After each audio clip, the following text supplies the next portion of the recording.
Bonsoir, dans cette vidéo, je vais expliquer maintenant comment configurer un serveur de messagerie HTML Server sur Windows Server 2019.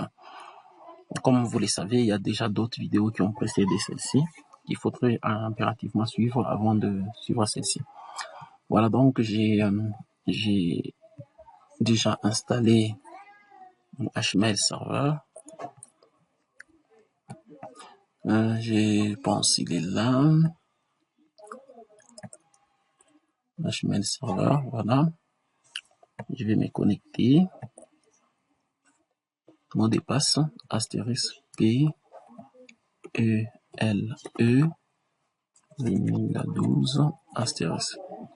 Voilà, donc ma fenêtre s'ouvre, elle est là, la fenêtre de HP. Je vais ajouter un domaine. Le domaine, c'est lequel? Le domaine, c'est... on avait créé que popotine.org.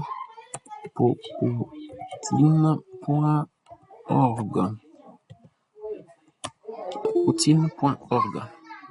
Voilà, je vais sauvegarder. Et puis, vous allez voir que ça apparaît juste là. En dessous, il y a un compte ici. AD Active Directory, mon domaine est là. Mes utilisateurs sont là. Donc, je préfère qu'on me génère directement de comptes pour Esther. Et puis, je prends directement ici aussi. Je prends Dorcas. Voilà, donc ça ce sont des comptes qui sont déjà de l'autre côté. Au lieu d'en créer encore dans HTML Server, ça ne servira à rien. Donc j'ai mes deux comptes qui viennent d'Active Directory, c'est très bien. Alors je vais voir ici alias, distribution liste, bon rien de spécial là-bas.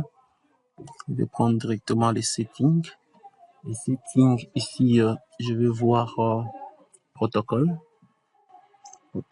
Est-ce que ouais, tous les protocoles sont déjà cochés, c'est bien. Je vais prendre SMTP. SMTP, je vais voir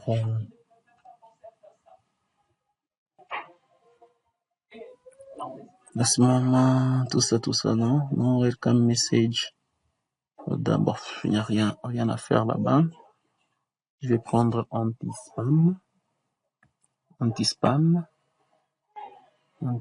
bon, aussi rien à faire ici. Antivirus peut-être. On va voir antivirus, ouais. Delete email, on peut notifier celui qui a envoyé. Ouais.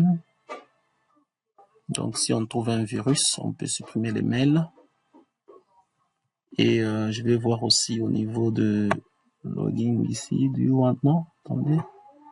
Si je vais d'abord sauvegarder, il faut toujours sauvegarder. Je vais voir login.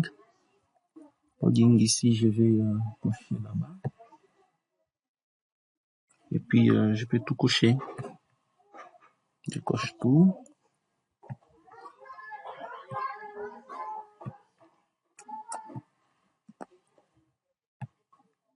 Et puis, je fais Advanced. Je vais voir ici default domaine. Je vais mettre mon domaine, c'est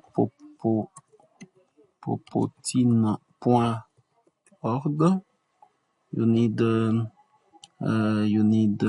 this password to manage tout ça. Voilà, je vais mettre le mot de passe ici, astérisque P E L E 2012 astérisque. Je vais aussi sauvegarder là-bas. Je pense que les autres éléments ils sont utiles, mais pas très nécessaires pour moi. Backup. Je vais voir est-ce que ça vaut la peine ici de prendre backup destination domaine.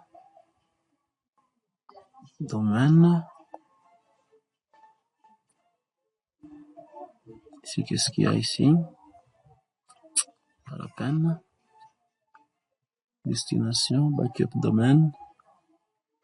Je vais essayer si ça va me réclamer de... Voilà, j'ai sauvegardé aussi. Et puis, je vais faire exit. Voilà, je vais voir mon côté maintenant post client. Je vais me connecter avec Esther d'abord. Bon, même Dorcas, parce que Dorcas aussi est déjà dedans. 1, 2, 3. 1, 2, 3. Je me connecte avec Dorcas. Et voilà. On peut voir. Dorcas va lancer Outlook.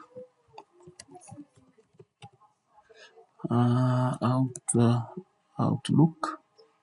Donc, c'est un vieux là, Outlook. Bon, c'est juste les principes qu'il faut acquérir ici, en fait. On va voir. Configurer manuellement. Votre nom, Dorcas. Adresse de messagerie, c'est dorcas@protein.org. Serveur entrant, c'est 192, 168, 91, 191 combien? 191, 63. Et c'est les mêmes, c'est 192, 168, 191, 63. On les passe 1, 2, 3.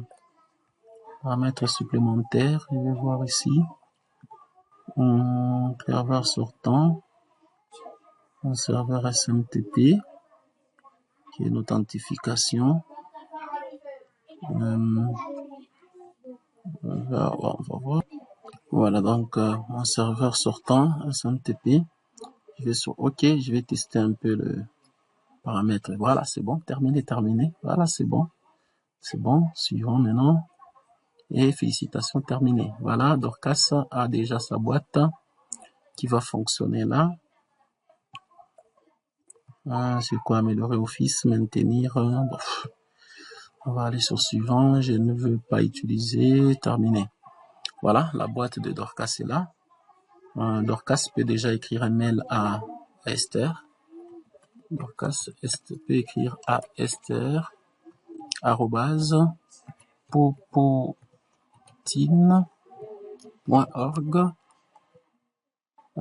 Salutations. Bonjour, ma chérie Esther. C'est Dorcas. Voilà. Chérie Esther, c'est Dorcas. Si Dorcas voudrait bien qu'il y ait une signature, on va voir quelque part ici, hein. Il y a une signature, je pense. On peut inclure une signature. Hein. Voilà, donc ici, on peut ajouter une signature, on peut voir.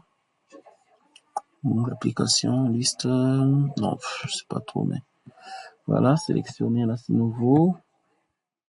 On taper un nom pour cette signature. Dodo, et puis voilà. Dorcas,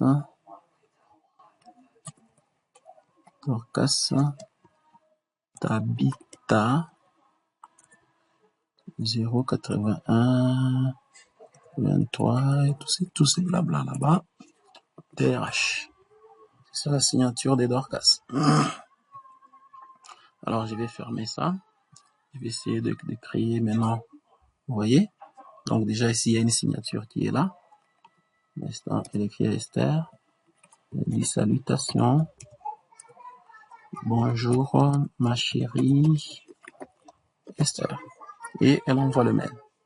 Voilà, vous allez voir que le mail va se retrouver maintenant dans les éléments envoyés. Dans les éléments envoyés, bonjour ma chérie Esther, ainsi ça dans les éléments envoyés chez Dorcas. Et maintenant, je vais me connecter maintenant cette fois-ci. Je vais changer d'utilisateur parce que moi, je n'ai pas beaucoup de laptops, je n'ai que ce seul laptop. Alors voilà, je vais me connecter avec Esther. 1, 2, 3. Ouf, c'est 1, 2, 3, 4, je pense, Esther. 1, 2, 3, 4, 5, 1, 2, 3. Et voilà, vous allez voir, Esther va lancer Outlook. Et puis, pour la toute première fois, il faut toujours une configuration, comme je l'ai déjà dit. configurer manuellement, suivant.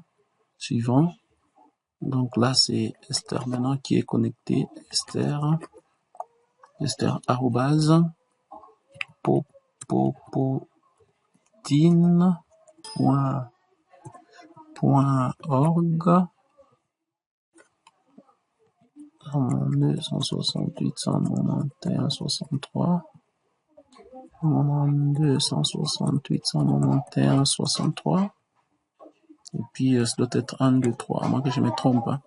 Paramètres supplémentaires, on va cocher là-bas, on va tester, on va voir. Bon, il y a un peu de mot de passe ici. Donc ici, ça doit être 1, 2, 3, 4, à moins que je me trompe, ça doit être 1, 2, 3, 4. Je pense. Voilà, c'est bon, maintenant terminé.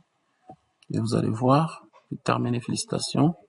Et là, c'est Esther qui est connectée à sa boîte, qui sûrement va recevoir un message de Dorcas. Oui, bonjour ma chérie Esther. Esther vient de recevoir un message de... Voilà, on vient de configurer notre messagerie, c'est très bien. Mais déjà ici, on peut constater que Dorcas peut modifier ce message. Vous voyez, si Dorcas fait ça, Dorcas peut aller ici et modifier le message. Vous voyez, bonjour, il peut changer. Lorsque écrit bonjour, il peut dire bonsoir. Bonsoir, ma chérie, enregistré comme ça. Donc, comment faire pour ne pas falsifier le mail? C'est ce que nous allons voir dans la prochaine vidéo. Merci beaucoup.